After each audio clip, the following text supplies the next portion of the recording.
Merci Pierre-Richard d'être avec nous ici à Lens. On vous a vu il y a quelques jours au Festival de Cannes. Je vais de tapis en tapis.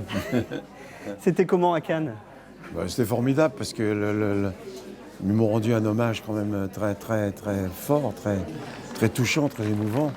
La montée, mais même pas que ça, les photographes, enfin bref, je vais pas m'en plaindre.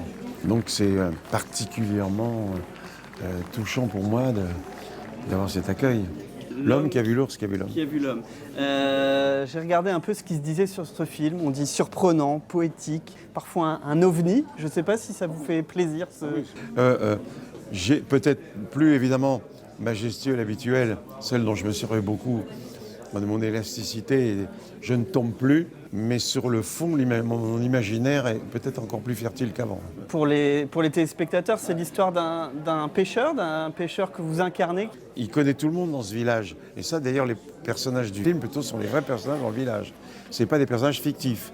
Alors après, il y en a qui ne sont plus là, parce que le pastis, ça fait ses ravages. Vous avez réalisé ce film, vous êtes comédien. Il y a eu plus d'une vingtaine d'années entre ce film et le précédent. Il y en aura autant avant le prochain ou pas? Alors, ça, c'est autre chose. Hein. Le metteur en scène, qui en même temps joue, c'est le premier élevé et c'est le dernier couché. À mon âge, j'aurais préféré le premier couché puis le dernier levé. Vous êtes encore plein d'énergie. Oui, mais c'est un énorme travail quand même. Mais je suis heureux de l'avoir fait.